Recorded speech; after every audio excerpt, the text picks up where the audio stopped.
Hello दोस्तों, रोज़ की तरह आनंद लेखनी ब्लॉग में सभी का हार्दिक अभिनंदन है, स्वागत है। सबकी मंगल भविष्य की कामना के साथ दोस्तों, आज रविवार का दिन है और तृतीया तिथि है। सावन मास है। सावन मास की शुक्ल पक्ष का दिन है, रविवार है। और रविवार सूर्य भगवान का पुण्य दिन होता है और आदित्य देवता सूर्य भगवान को कहते हैं। सूर्य की उपासना करने से हमें अनेक प्रकार के यश कीर्ति और राजयोग का द्योतक होता है दोस्तों। तो आदित्य हृदय स्तोत्र का पाठ सर्वप्रथम, जैसे कि मैं आपको बताता हूँ, श्री रावण पर विजय सुनिश्चित करने के लिए श्री रामचंद्र ने किया था। और रावण पर विजय सुनिश्चित करने के लिए श्री रामचंद्र ने यह महर्षि अगस्त्य द्वारा रचित सूर्य भगवान की वंदना की थी।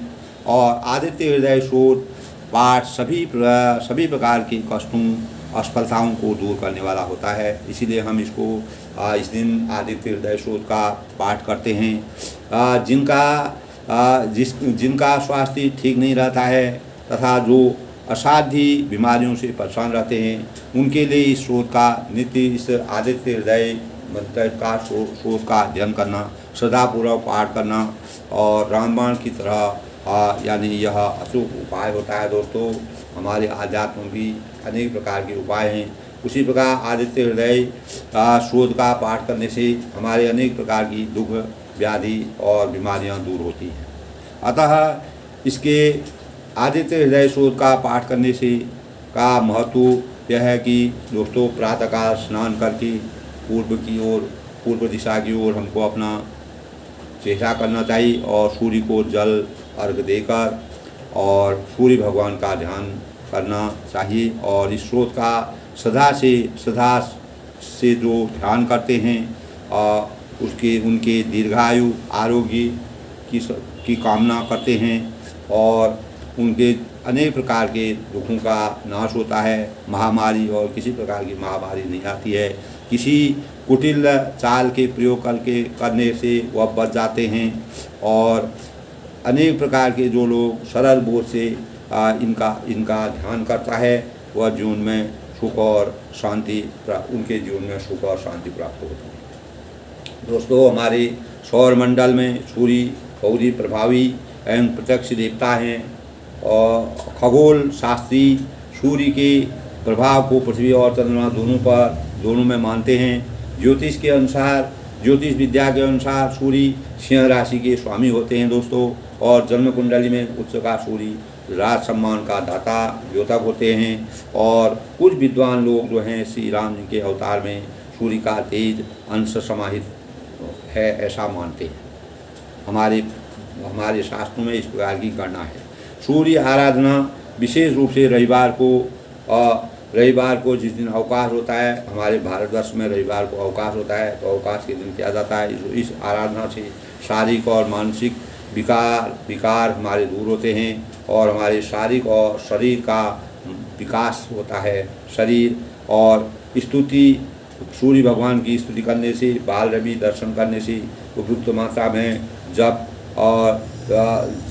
जब है और गेहूँ है, गुड़ है, कमल पुष्प है, केसर है, लाल चंदन है आदि वस्त्र का प्रयोग करके दोस्तों सोना, माणिक और आदि पदार्थों का हम दान कर सकते हैं। तो सूर्य के दान करने से आराधना के लिए प्रातः सूर्य उदय से लगभग 2 घंटे पहले उठकर नित्य कर्म अपना करना चाहिए और सूर्य आराधना करनी चाहिए। और सूर्यास्त के उपरांत, जब सूर्य उदय हो जाते हैं, उसके उपरांत कुछ भी खाना पीना नहीं चाहिए। और सूर्य यानी व्रतधारी दोपहर के बाद अगर सूर्य का व्रत अगर आप रखते हैं तन मन धन से, तो मीठा भोजन का प्रयोग करना चाहिए। सोमवार को प्रातः सूर्यार्घ्य देने के बाद ही वह संपूर्ण भोजन करना चाहिए अपना। सूर्यदेव का वर्ण लाल होता है, ये सभी जानते हैं दोस्तों। सनातन धर्म के पालन करने वाले जिन 5 देवताओं का पूजन किया जाता है, उसमें विष्णु होते हैं। ओम विष्णु विष्णु नाभामि भटकर, वहीं से हमारी पूजा अर्चना शुरू होती है। शिव भगवान शिव अंतर्यामी हैं, दुर्गा है दुर्गा काली है, शक्ति की प्रतीक है, गणेश जी हैं, प्रथम पूज्य देवता हैं, और सूर्य, ये 5 देवताओं की पूजा की जाती है। आदित्य हृदय की पूजन की परंपरा बहुत ही प्राचीन है दोस्तों, और स्वयं भगवान ने रामचंद्र जी ने श्रीलंका में विजय प्राप्त करने के लिए सूर्य का पूजन किया था, ये सभी को मालूम होना चाहिए। और सतयुग में आज जो सतयुग के कलिकाल में हम जी रहे हैं, सतयुग में भी हमें अनेक प्रकार से हवन और आराधना सूर्य की करनी चाहिए। अपने घर ही में करिए, बहुत ही बढ़िया है। सूर्य की आहुति, सूर्य जी को आहुति दी जाती है। और त्रेता में श्री राम जी ने, स्वयं द्वापर में श्री कृष्ण जी ने पांडव कुल के उद्धार के लिए और सूर्य आराधना की थी। और कलयुग में भी सूर्य वंदना राज सम्मान दिलाने और व्यक्ति का तेज बढ़ाने के उद्देश्य से की जाती है। सूर्य की अगर आप सुबह मॉर्निंग में सुबह और जितना आप आराधना करेंगे आपको उतना यश मिलेगा, कीर्ति मिलेगी, आप अपने राजपथ में आगे होंगे। इस प्रकार का वृत्तांत हमारे शास्त्रों में है। ओम आ कृष्णेन रजसा वर्तमानो निवेशयन मृतश्च हिरणी सविता अग्नि रथेन देवा यानी भुवनानि पश्यत, यानी अनंत प्रकाशवान पापनाम सूर्य देवता आपका आवाहन करता हूँ। तो इस प्रकार के मंत्र किए जाते हैं। ओम जपा कुसुमं सकाशं काशिपेयं महाद्युतं तमोह हरि सर्व पावाघ्नं सूर्ये आवाहनमम्। ओम विश्वानि देवो सरितो दूतानि पराशुआ यद्भद्रं तदाशुआ हे यानी कहने का मतलब है, हे तेजवान पाप हरता सूर्य पधारें, मेरी पूजा में आएँ और मैं आपके सानिध्य में आना चाहता हूँ। हे सविता, हे सूर्य भगवान, अनिष्ट दूर करो और अभीष्ट उपलब्ध कराओ, यानी मुझे मेरे जो भी अनिष्ट हैं, हमारी जो बुराइयाँ हैं उनको उन बुराइयों का हरण करो और अभीष्ट जो मेरे लिए शुभकारी हो, मंगलदायक हो, उनका मेरे जीवन में प्रकाश डालो। इस प्रकार की सूर्य आराधना आदित्य हृदय स्रोत से की जाती है दोस्तों। तो आज हमने सूर्य देवता के बारे में हल्की सी जानकारी का पता किया दोस्तों। इस प्रकार सूर्य अर्घ्य रोज अगर आप दें तो बहुत ही बढ़िया है। और रविवार के दिन सूर्य आदित्य हृदय का स्रोत करने से अनेक प्रकार के राजयोग में पद प्रतिष्ठा में सम्मान मिलता है। तो दोस्तों रामचरितमानस की बालकर्ण के प्रकरण में तुलसीदास द्वारा विरचित रामायण के आज के अंक में जब दोस्तों शिवजी ने जब दक्ष का यज्ञ हुआ था, उस यज्ञ में जब शिवजी का अपमान हुआ तो सती ने अपने शरीर को न्यौछावर कर दिया अग्नि में, उन्होंने अपने आप को योगाग्नि में समर्पित कर दिया। और फिर उनका पुनर्जन्म हिमांचल पर्वत राजा के वहाँ हुआ और वहाँ वह पार्वती के रूप में अवतरित हुई और वहाँ अवतरित हो गए। वहाँ के राजा की अनेक प्रकार के सुख और शांति और मंगल कामनाओं की पूर्ति होने लगी। तब वहाँ पर जब नारद जी को पता चला कि मतलब सती जो है, सती का पुनर्जन्म हो गया है, वह नारद जी भी अंतर्यामी थे, वो भी सब जानते थे। और पूरे देवताओं के एक प्रकार से कहा जाए तो दूध जैसे थे, यानी वह महर्षि थे, उनको सब मालूम था, आदि और अंत का सब मालूम रहता था। तो देवताओं के ऋषि थे, तो वह जो है वहाँ पर हिमांचल के वहाँ पहुँचे और उन्होंने हिमांचल ने उनका स्वागत किया, सम्मान किया। और विद्वान थे, ज्योतिष का ज्ञान नारद जी को बहुत था, चारों वेदों के बारे में उनका अध्ययन था, वेदों के बारे में जानते थे, तो वेद शास्त्रों की मर्यादा सब जानते थे। तो इसी अनुक्रम में हिमांचल ने अपनी पुत्री के जन्म होने पर उनके जीवन में क्या आगे होगा और किस प्रकार का आगे जीवन होगा, हिमांचल जी को कुछ पता नहीं था कि ये कौन है, क्या है, कैसे पुनर्जन्म आए। लेकिन नारद जी को ये भगवान के अनंत लीला है। इस लीला के अनुसार पार्वती ने वहाँ जन्म लिया और जन्म लेके उन्होंने वहाँ हिमाचल में जन्म लेकर के उनका कल्याण किया। तब वह नारद जी से पूछते हैं कि हे मुनिवर, आप त्रिकालज्ञ हैं, 3 कालों के जाने वाले हैं, सर्वज्ञ सर्वमान हैं और आपकी सदैव सब जगह पहुँच है, आप सब जानते हैं। अतः हृदय में विचार कर कन्या के दोष और गुण, कन्या में किस प्रकार के दोष हैं, किस प्रकार के गुण हैं। जब भी कोई नया बच्चा पैदा होता है तो हम उनके गुण दोष या इसका भविष्य कैसा होगा, क्या होगा करके ज्योतिष के पास जाते हैं। उसी प्रकार उन्होंने भी नारद जी जानते थे और उनको सर्वज्ञ ज्ञान था और वह त्रिकाल के बारे में जानते थे। उनसे उन्होंने अनुरोध किया कि इसके जो पुत्री पैदा हुई है, इसकी जीवन का वृत्तांत हमें बताइए। का मुनि भी ऐसी गुण मधुबानी, सुधा तुम्हारी सकल गुण पानी, सुंदर सहर सुशील सयानी, नाम उमा अंबिका।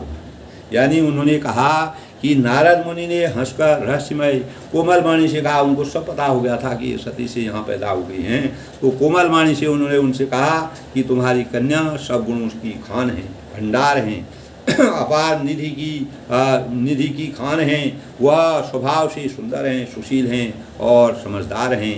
अर्थात उमा, अंबिका और भवानी, इसके इन तीनों में से आप कोई भी इनका नाम उमा कहो, अंबिका कहो, भवानी कहो, ये नाम आप इनका रख सकते हैं। तो नाम रखने की भी प्रक्रिया होती है दोस्तों। तब लक्षण संपन्न कुमारी हो वही संतन बिहारी, सदा अचल यही पर अभिवाता, यही तें जसु हितें विदु माता। यानी कन्या सब सुलक्षणों से संपन्न है और यह अपने पति को सदा प्यारी होगी, पति के प्यार में हमेशा वो रहेगी और इसका सुहाग सदा अचल रहेगा और इसके माता पिता यश पाएंगे। यानी इसके माता पिता जो आप माता पिता हैं, आप यश के भागी होंगे। ये पतिव्रता होगी, पति के अनुसार चलने वाली होगी और पति में इनका अटूट विश्वास होगा। हो वहीं पूजी सकल जग माही, ही सेवर दुर्लभ न नाही। एक बार नाम सुमिर संसारा चढ़ही पतिव्रत असिधारा। यानी यह सारी जगत में पूजी होगी, पूरा विश्व इनको जानेगा, पूरे संसार में इनकी ख्याति होगी और इनकी सेवा करने से कुछ भी दुर्लभ न होगा। और संसार में स्त्रियां इसका नाम स्मरण करके पतिव्रत रूपी तलवार की धार पर चढ़ जाएंगी। यानी हरेक जो आगामी जो हमारा भविष्य है, भविष्य में आने वाली जितनी भी नारियां हैं, जितनी भी स्त्रियां हैं, इनका मान सम्मान बढ़ाएंगी, इनसे प्रेरणा लेंगी और इनके जीवन के अनुसार चलने की अपने मन बनाएगी, अपने भाव बनाएगी, उसी दिशा की ओर जाकर के इनसे प्रेरित होंगी। शैल सुलक्षण सुधा तुम्हारी, सुनो दे अवगुण जारी, अगुण रमान मातु पितुहीना, उदासीन तब संशयहीना। यानी हे पर्वतराज, तुम्हारी कन्या सुलक्षणी है, जिसके अच्छे लक्षण होते हैं, जिसके आने से शुभ होता है, मंगल कामनाएं होती हैं, परिवार में खुशी होती है, पूरा संसार प्रसन्नता से व्याकुल हो जाता है। वहाँ का समाज, वहाँ का सारा वातावरण बदल जाता है, उसी को सुलक्षणी कहते हैं। तो ये वह सुलक्षणी है। अब इनमें दो चार अवगुण भी हैं। उन्होंने कहा इनमें 2-4 अवगुण भी हैं। किसी भी मानव में या मानव मात्र रूप में जो जन्म लेता है उसमें अगर गुण होंगे तो अवगुण, जहाँ दुख है वहाँ सुख है, उसी प्रकार गुण अवगुण होते हैं। जहाँ अमीर है वहाँ गरीब है, तो एक दूसरे का विकल्प दोस्तों हर जगह होता है। तो जहाँ कठिनाई है वहाँ अच्छाई भी है, जहाँ बुराई है वहाँ अच्छाई भी है। तो उसे भी सुन लो। गुणहीन, मानहीन, माता पिता विहीन, उदासीन, संशयहीन, लापरवाह। तो इस प्रकार के उन्होंने कहा कि गुणहीन होगी, मानहीन होगी, माता पिता विहीन होगी, उदासीन होगी, संशयहीन होगी। इसी प्रकार का संशयहीन गिरेगा। तो जोगी जटिल अकाम मनो, नगन अमंगल भी असुस्वामी, यही कहा मिलहि परी हस्त। यानी योगी जटाधारी, निष्काम हृदय, नंगा, अमंगल विष वाला ऐसा पति इसको मिलेगा। तो इस प्रकार की रचना शिव जी की है। तो शिव जी को ही प्यार करती थी। वो कहती थी कि किसी भी जन्म में मैं जन्म लूँगी तो शिव जी ही मेरे पति होंगे, उनके चरण में भी के सानिध्य में मैं हमेशा रहूँगी, चाहे मैं जन्म जन्मांतर कितने जन्म का भी जन्म। बहुत लोग बोलते हैं कि जैसे कोई किसी किसी का टूट प्यार होता है तो वह कहते हैं कि जन्म जन्मांतर मुझे को इस प्रकार की पत्नी मिलती रहे, इस प्रकार का पति मिलता है। यही कामना जो है सती पार्वती जी ने भी की थी और इसी अनुसार उन्होंने कहा कि ये जो है पतिव्रता होगी और इसका पति योगी होगा, बैरागी वाला होगा और जटाधारी होगा, माया मोह से अलग होगा और पूरा जटाओं धारा वाला होगा, निष्काम हृदय वाला होगा, बिना किसी स्वार्थ के काम का हृदय से उदार होंगे और एकदम निर्वस्त्र रहेंगे, यानी वेशधारी नंगे रहेंगे, अमंगल वेशधारी रहेंगे, यानी ऐसा पति इसको मिलेगा। शिव जी जो है भस्म रमाते थे और बहुत हल्के कपड़े लंगोटा पहन करके रखते थे। तो इसी प्रकार की आकृति उनकी जिस प्रकार की शिव जी की है वह उनको सब मालूम था नारद जी को। तो नारद जी ने उन्हीं का शिव जी का वृत्तांत करके उनको बता दिया कि इनको ऐसा ऐसा होगा। सुनी मुनि गिरा सत्य जी जानी नारद हूँ यह भेद न जाना दशा एक समूह भी जाना। यानी नारद मुनि की वाणी सुनकर उनके हृदय में सत्य जानकर पति पत्नी हिमवान और मैना, जो हिमवान और मैना उनके पति अपने दोनों थे, उनकी जो पुत्री हुई थी, तो उनको बहुत सा संताप दुख हुआ उनके हृदय में कि इस प्रकार का पति इसको मिलेगा तो इसका जीवन क्या होगा। और पार्वती जी प्रसन्न, लेकिन पार्वती जी ये सब सुन करके प्रसन्न हो रही मन ही मन। और नारद जी ने भी इस रहस्य को नहीं जाना, वो भी नहीं जान पाए, क्योंकि सबकी बाहरी दशा एक सी होने पर भीतरी समझ से भिन्न होती थी। कोई भी आदमी किसी की वास्तविकता को नहीं जान सकते थे। सती किस रूप में आई, वहाँ पार्वती का जन्म वहाँ क्यों हुआ। तो हिमवान और मैना जो थी वह उन लोगों को जब इस प्रकार के गुण दिखाई दिए तो कोई भी माता पिता है वो समझते हैं कि अरे ऐसा होगा तो क्या होगा। इस प्रकार के तो भगवान की महिमा है, मर्यादा है। उस मर्यादा की पूर्ण करने के लिए अनेक प्रकार की रचनाएँ रंगी गई, इसी प्रकार के रची गई। और इसी प्रकार के हमारे वेद शास्त्रों में भी इस प्रकार के प्रकरण मिलते हैं। उन्हीं प्रकरणों का भगवान तुलसीदास जी ने अपने भावों से, अपने कर्तव्यों से, अपने विचारों से, अपने साहित्य के माध्यम से समाज में रखने का प्रयास किया। और तब सकल सखी गिरिजा गिरिमैना पुलक शरीर भरी रल मैना हो नमिषा देश ऋषि भाषा उमा सुबचन हृदय राखा। यानी सारी सखियाँ पार्वती पर्वतराज हिमवान और नैना सभी के शरीर पुलकित हो गए, यानी वह और सभी ने के नेत्रों में जल आया। इस प्रकार का अगर पति मिलेगा तो कैसे जीवन चलेगा, कैसे क्या होगा।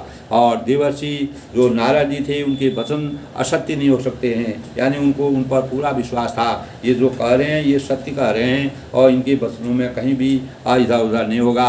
बहुत लोग मतलब आजकल के आडम्बरी जो बाह्य दिखावा और लोगों को छलने का कार्य करते थे, वह लोग अपने स्वार्थ के लिए, निजी धन को कमाने के लिए, अपने वर्चस्व को बढ़ाने के लिए अनेक प्रकार की ठग विद्या का प्रयोग करके लोगों का भविष्य बताते हैं, जो कि आज के समाज के में इस प्रकार विष के समान फैल रहे हैं। उससे मनुष्य आज का मनुष्य खासतौर से कलयुग में इस प्रकार के मानव हैं जो अपने वर्चस्व को बढ़ाने, धन प्राप्ति करने के लिए ठग विद्या का प्रयोग कर रहे हैं। जो मर्जी वह बोल देते हैं, लेकिन वास्तविक ज्ञान उनको नहीं होता है। वह इसी कारण, लेकिन जो देवर्षि नारद थे उनको पूरा ज्ञान था और उनको पूरा विश्वास था, इन्होंने जो कहा ये सत्य है। तो पार्वती ने उन वचनों को हृदय में धारण कर लिया। उन्होंने अपने हृदय में धारण कर लिया, मुझे शिव जी मिल रहे हैं। अगर मैं हजारों जन्म जो मैंने प्रण किया है, ये हजारों वर्षों तक मुझे शिव जी, जब तक मेरा जन्म हो और मैं हर जन्म में शिव जी की अर्धांगना बनूं, उनकी पत्नी बनूं और उनके चरणों में मेरा ध्यान रहे, मैं हमेशा उनके चरणों में नित्य रहूं। तो उपजाऊँ शिव बल कमल स्नेहू मिलत कठिन का मन का संदेह। इस प्रकार की बातें पार्वती जी अपने मन में सुन रही थी, उनको सब मालूम था। वह भी मर्यादा की रचना को जाननी थी। इस प्रकार उन्होंने अपने अनेक प्रकार के जन्म लिए और अनेक प्रकार के जन्मों से लोगों को एक प्रकार की चेतना के भाव पैदा किए। तो जान को अवसर पीति दुराई सखी सखी उसंग बैठ गुन जाई, यानी उन्हें शिव जी के चरण कमल में स्नेह उत्पन्न हुआ। जब ऐसा कहा तो उन्होंने कहा शिव जी हैं चरण उत्पन्न हो, उनके अथाह प्रेम की धारा बहने लगी। और परंतु मन में एक संदेह हुआ कि उनका मिलना कठिन है, कैसे मैं उनको मिलूंगी, वह मिलना बड़ा कठिन है। अवसर ठीक जानकर उमा ने अपने प्रेम को छिपा दिया और उन्होंने मन ही मन अपने को सोचा और फिर सखी की गोद में जाकर बैठ गई।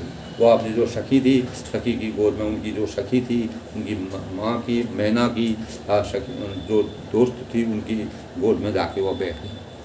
झूठ ने हो देव दिलवानी, सोच दम्पति सखी सयानी, राउर धरी धीर कहूँ कोई गिराऊ, कहूँ नाथ का करी उबाऊ। यानी देवर्षि की वाणी झूठी नहीं होगी, ये सत्य है। और यह विचार कर हिमवान जो थी और मैना जो थी, सारी चतुर्सखियाँ चिंता में पड़ गईं और वह सोचने लगी, अंदर ही अंदर वह विचार करने लगी। फिर हृदय में धीरज धरकर पर्वतराज से ने कहा कि हे नाथ कहिए अब क्या उपाय किया जाए कि इसका निदान हो और इस प्रकार का पति अगर इनको मिलेगा तो ये कैसे अपने जीवन को यापन करेंगी और लोगों में हम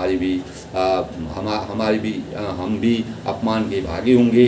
तो इस प्रकार का मिलने पर हमको भी संतोष नहीं होगा। लेकिन वह शिव जी थे, कोई जानता नहीं था, उनकी माया अपरंपार थी। कह मुनि श्रीमंत सुन लो विधि दिखा दिदार, देव धनुर्धर नागमणि को उनमें।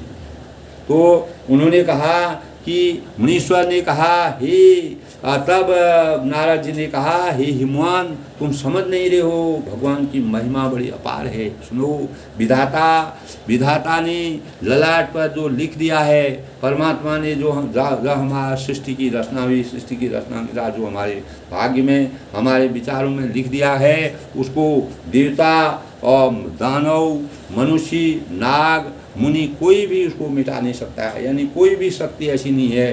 जो रचना होती है, एक बार जब सृष्टि की रचना की, सृष्टि रचना में जैसे हमारे संविधान होता है, संविधान की रचना करके जितने प्रकार के भी नियम बनाए गए, उसी प्रकार भगवान ने सृष्टि की रचना की। सृष्टि की रचना में अनेक प्रकार के विधानों का वर्णन किया गया, अनेक प्रकार के विधान बनाए गए। उस विधान के अनुसार हमको खरा उतारने के लिए उस प्रकार के कार्यों को करना पड़ेगा।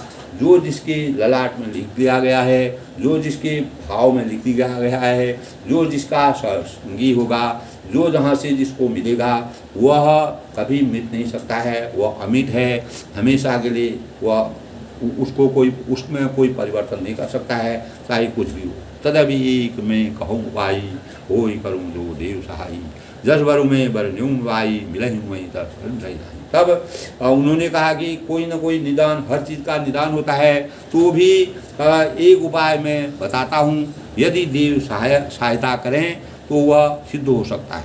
तो उमा को वर तो निसंदेश वैसा ही मिलेगा, वर तो वही मिलेंगे।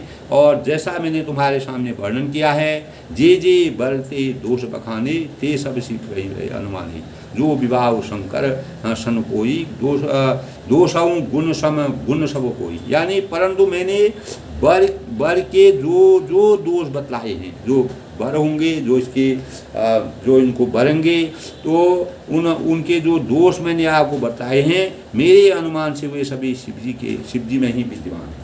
महाशिव जो निरंकारी शिव हैं, शिव भगवान हैं, उन्हीं पर ये गुण हैं, वही इन गुणों के खान हैं। और यदि शिव जी के साथ विवाह हो जाए तो दोषों को भी सब लोग गुणों के समान ही कहेंगे।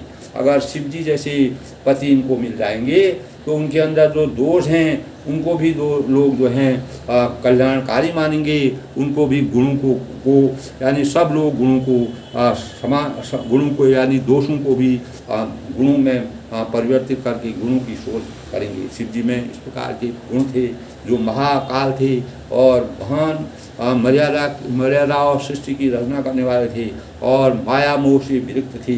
किसी प्रकार की माया मोह उनके मस्तिष्क में नहीं रहती थी। इस प्रकार के भाव अगर शिव जी जैसा पति अगर इनको मिलता है तो इस प्रकार की कल्पना जो है, इस प्रकार का शारीरिक वर्णन जो है, इस प्रकार के शरीर से संपन्न इस प्रकार के भाव गुणशील रूप रंग आकार, ये सब शिव जी का है। जो ऐसी चीज शयन कर करही, बुध कसुदिन दोष रही, भान कुशान सब रस हानि खाई, तिन कहूँ मंद कहर को नाही। यानी जैसे विष्णु भगवान शेषनाग की सैया पर सोते हैं, जो वही सेज शयन करे करें, यानी तो भी बुध कछु तीन पर दोष न रहे, यानी तो भी पंडित लोग उनको कोई दोष नहीं लगाते। तो सूर्य और अग्निदेव अच्छे बुरे सभी रसों का भक्षण करते हैं, परंतु उनको कोई बुरा नहीं करता है।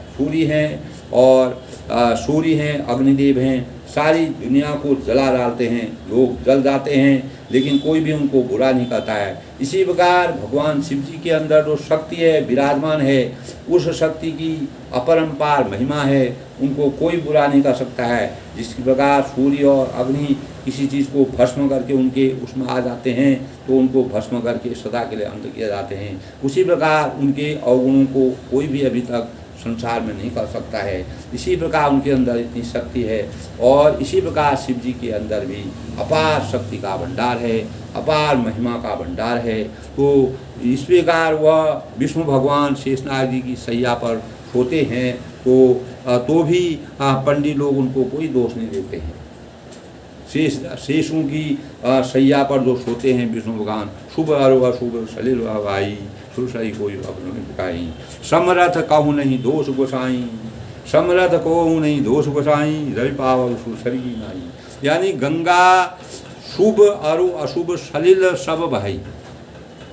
तो सलिल माने होता है गंगा जी में शुभ और अशुभ सभी प्रकार का जल बहता है, यानी हम अनेक प्रकार की शौच क्रियाएँ करते हैं, गंदगी को पानी में बहाते हैं, वो भी गंगा में जाता है, वो भी समुद्र में जाता है, और हम पवित्र जल होता है स्रोतों से निकलता है, वो भी गंगा में जाता है।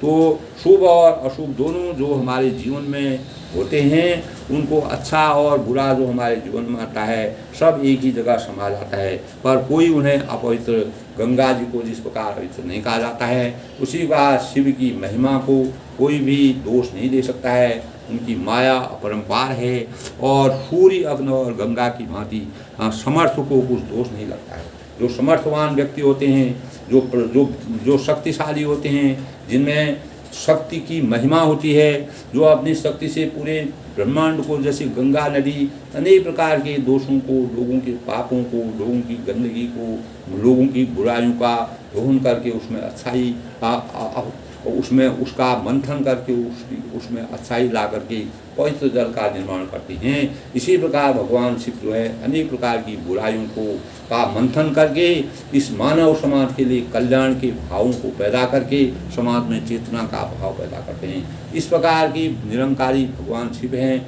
उनमें कोई दोष हो ही नहीं सकता है। इस प्रकार की भाव जो है तुलसीदास जी ने व्यक्त किए हैं। नारद जी के प्रकरण में नारद जी ने उनका बखान किया। भगवान रामचंद्र जी की मर्यादा के अनुसार शिव जी भगवान रामचंद्र के कितने आराध्य थे, और शिव जी ने सृष्टि की रचना की, लेकिन रामचंद्र की महिमा को शिव जी भी आराध्य रूप में मानते थे। जो असे हिसिसा करहि नर जड़ विवेक अभिमान, परहि कलप भरी नरक बहु जीव की समान, यानी जो अस हिसिसा करहि नर, यानी जो मूर्ख मनुष्य ज्ञान के अभिमान से इस प्रकार होड़ करते हैं, कोई भी अगर होड़ करते हैं, जैसे शिव जी के बारे में दक्ष के दिमाग में इस प्रकार की बात होती है, तो इस प्रकार के हैं, निरंकारी हैं, दुनियादारी से कोई मतलब नहीं है, और माया मोह से विरक्त हैं, और शरीर का आकार बिल्कुल अलग है, तो उनको उनसे, लेकिन उनकी वास्तविक शक्ति का उनको ज्ञान ही नहीं था। यही कारण है कि उसी प्रकार जो दक्ष के समान जो मूर्ख मनुष्य हैं, ज्ञान के अभिमान, जिनको अपने ज्ञान के अभिमान से इस प्रकार होड़ करते हैं, वास्तविकता को नहीं समझते हैं, वे इस कल्प भर के लिए यानी क्षणिक समय के लिए नरक में पड़ते हैं, वह नरक के भागी होते हैं। जिस प्रकार दक्ष का पूरा साम्राज्य खत्म हो गया और सती ने उनका पूरा भस्म कर दिया, यज्ञ की विध्वंस कर दिया, उसी प्रकार वह लोग इस संसारी मोह माया में पड़े रहते हैं। और भला कहीं जीव भी ईश्वर के समान, कभी जीव भी ईश्वर के समान सर्वदा स्वतंत्र हो सकता है, यानी भगवान जिस प्रकार स्वतंत्र हैं, जीव भी भला कहीं जीव भी ईश्वर के समान सर्वदा स्वतंत्र हो सकता है? नहीं हो सकता है। यानी जीव सृष्टि में अनेक प्रकार के जन्मों को लेना और पुनर्जन्म में पैदा होना, इस प्रकार की प्रक्रिया, इस प्रकार का सर्कुलेशन का चक्र चलता रहता है। इस चक्र से भगवान कहीं अलग हैं। तो मानव जीवन हमारा चक्र के समान चलता है। तो हमको इस पृथ्वी मंडल में भगवान की वास्तविकता का पता होना चाहिए। ये नारद जी ने अपने भावों से, अपने विचारों से, उनके मस्तिष्क में जो संशय था उस संशय को दूर करने का प्रयास किया। और उन्होंने गणना के अनुसार जो हम जिसमें पैदा होते हैं, पैदा होते ही हमारे जो ग्रह 9 ग्रह होते हैं, 9 ग्रहों की रचना होती है, उसके अनुसार हमें जीवन में जो चीज़ भोग करना होता है वह सब उसी दिन प्रतीत हो जाता है।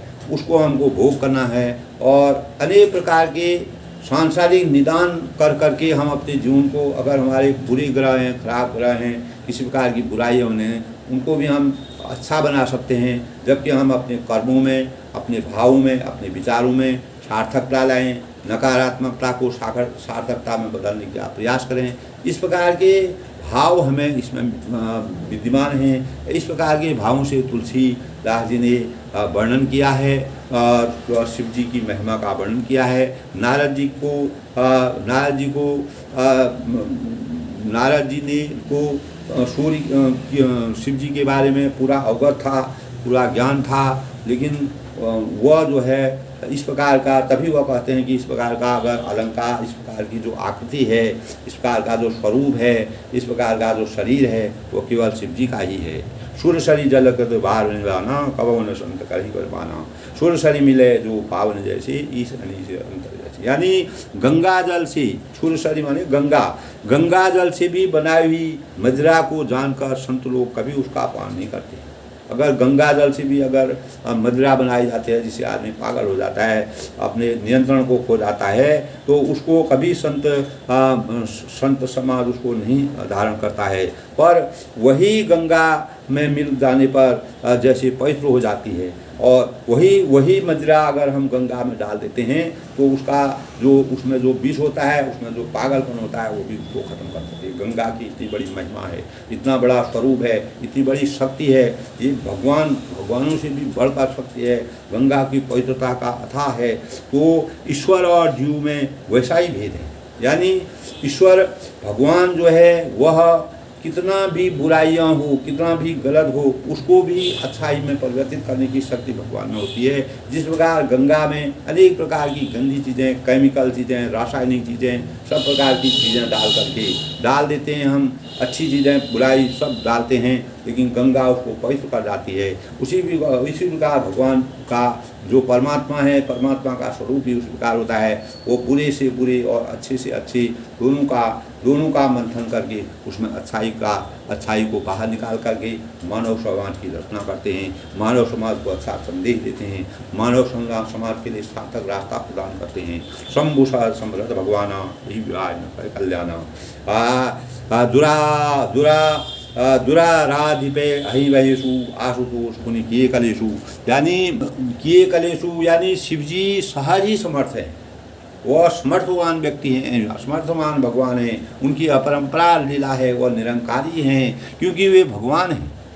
जैसे भगवानों की जो शक्ति मैंने अभी बताया, गंगा जिस प्रकार अनेक प्रकार की गंदगी को, अनेक प्रकार के मिश्रण अगर उसमें डाल देते हैं, तो वह अपना मंथन करके उस गंदगी को साफ करके, उस हमारे पापों को, उनको उसका हरण करके उसमें साफ पानी निकाल करके जो वर्षों तक जो है वो पानी खराब नहीं होता है, ऐसी पवित्र बनाने की उसमें महिमा है, इतनी शक्ति है। तो वे इसीलिए इस विवाह में सब प्रकार कल्याण होगा। जो अगर इनका आपस में विवाह हुआ तो ये जो विवाह जो है कल्याणकारी होगा। इसमें किसी प्रकार की दुविधा नहीं होगी। परंतु महादेव जी की आराधना कठिन है। महादेव जी की आराधना करना, महादेव जी के साथ रहना, क्योंकि सती जी ने बार बार जन्म लिया महादेव जी की शरण में। अनेक बार उनको अनेक प्रकार भगवान शिव जी ने उनकी परीक्षा ली, कहीं परीक्षा में वो खरी नहीं उतरी, तो उनको अनेक बार जन्म लेना पड़ा। और फिर भी क्लेश करने से बहुत जल्दी संतुष्ट हो जाते हैं। भगवान शिव जी अगर एक और जहाँ बहुत जल्दी रुष्ट हो जाते हैं, तो उनको दूसरी जगह थोड़ा भी खुश कर रहे हैं तो वह खुश भी हो जाते हैं। यानी वह शनि रुष्टा शनि तुष्टा वाली उनके अंदर भावना है और वो मानव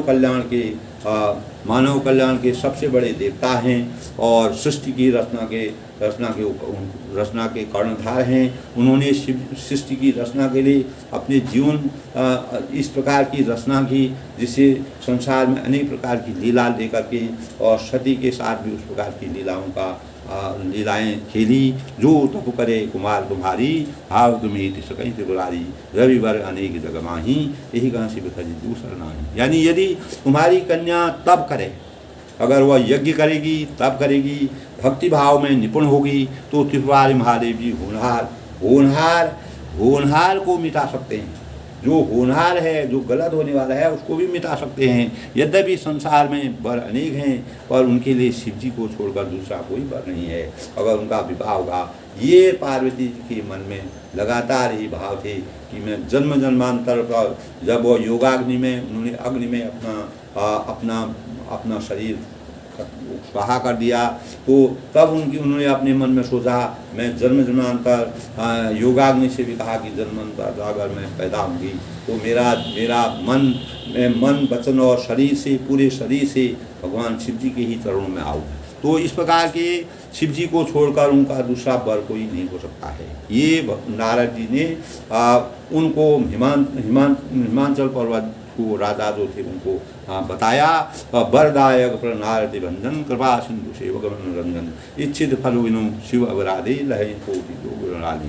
यानी शिव जी वर देने वाले, शरणागतों के दुखों का नाश करने वाले, जो उनके शरण में आते हैं उनके कष्टों का नाश करते हैं, और अनेक वर देने वाले। उन्होंने ऐसे ऐसे राक्षसों को, रावण को वर दिया, महिषासुर को वर दिया, जिन्होंने उन्हीं का अनिष्ट करने की सोची।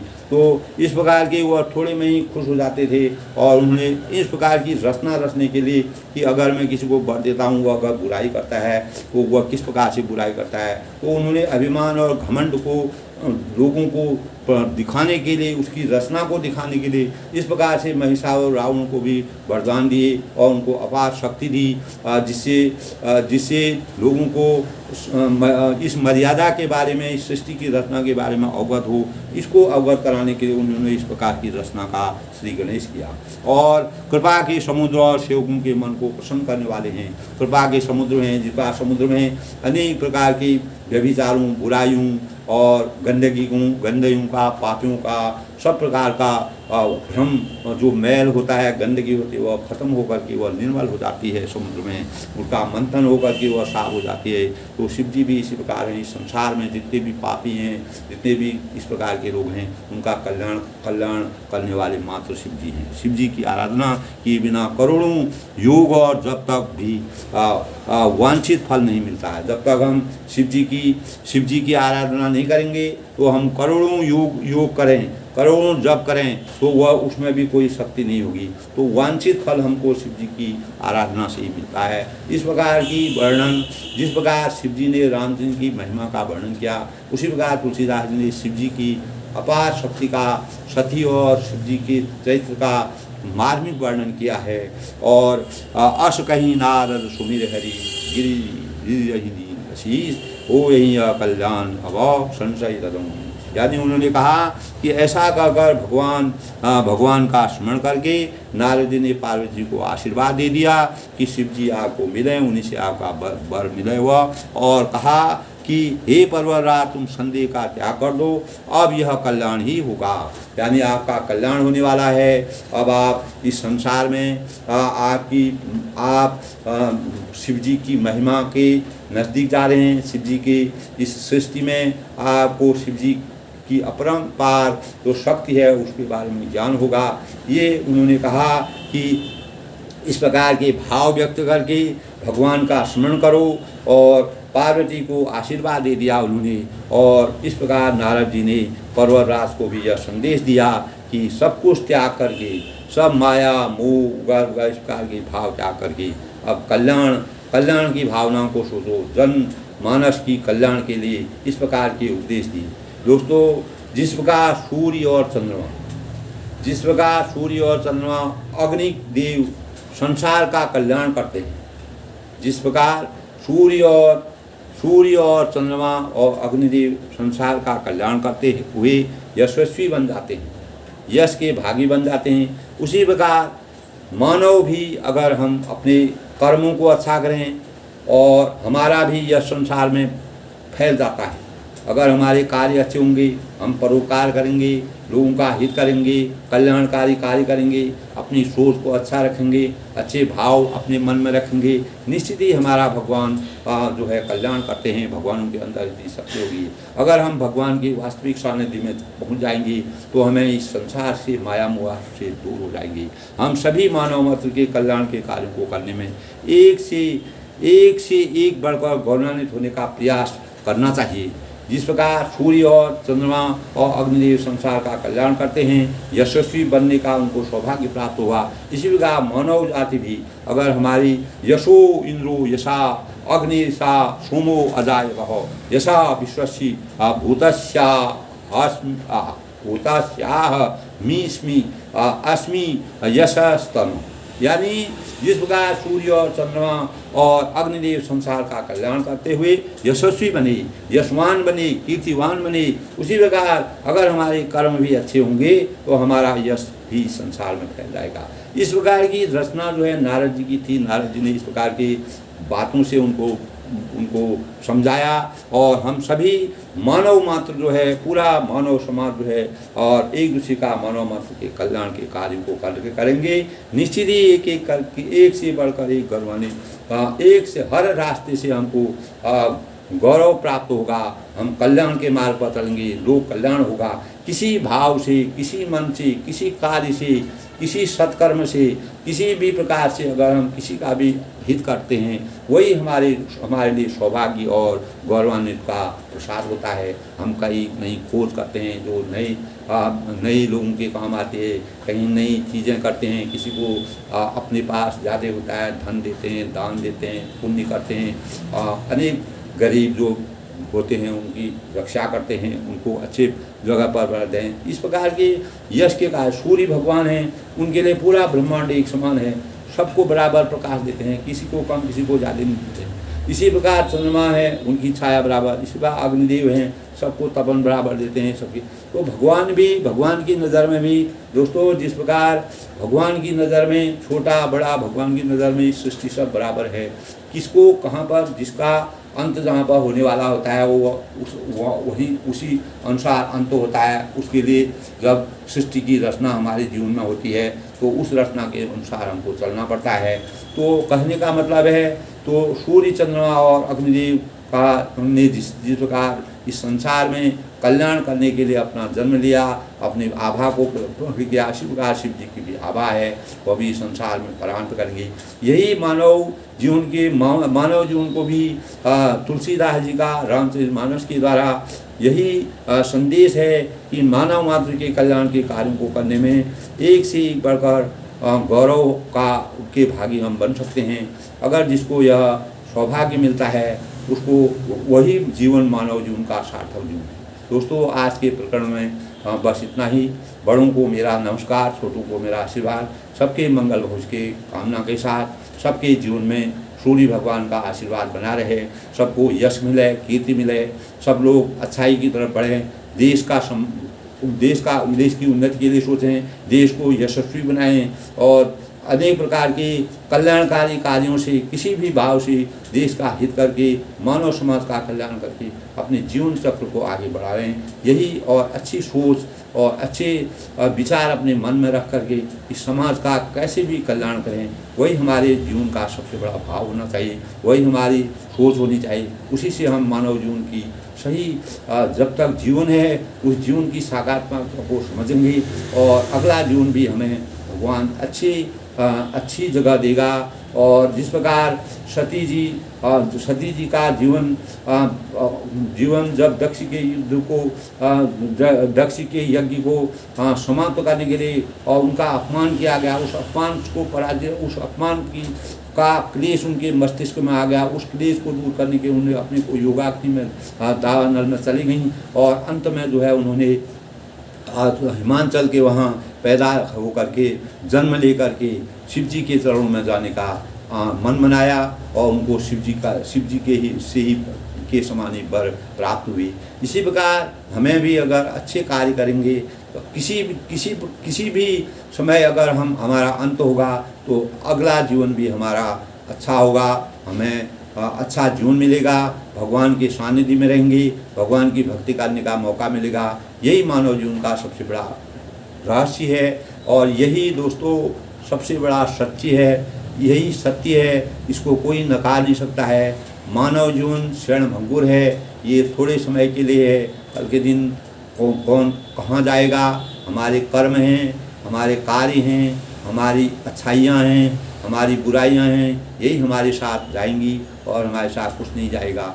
यही हमको मर्यादा पुरुषोत्तम भगवान रामचंद्र की जो गाथा गाई गई, तुलसीदास ने इस प्रकार का वृत्तांत किया और उस वृत्तांत के अनुसार बालकांड में जो भी रचना, जो भी प्रसंग हम पढ़ रहे हैं, एक एक भाव हमारे मस्तिष्क में आए तो हम कल्याण के भागी हो जाएंगे, अपने जीवन को सार्थक बनाएंगे, हमारे अंदर किसी प्रकार का कोई संशय नहीं होगा। सबके मंगल को उसकी कामना के साथ सबका धन्यवाद, सबका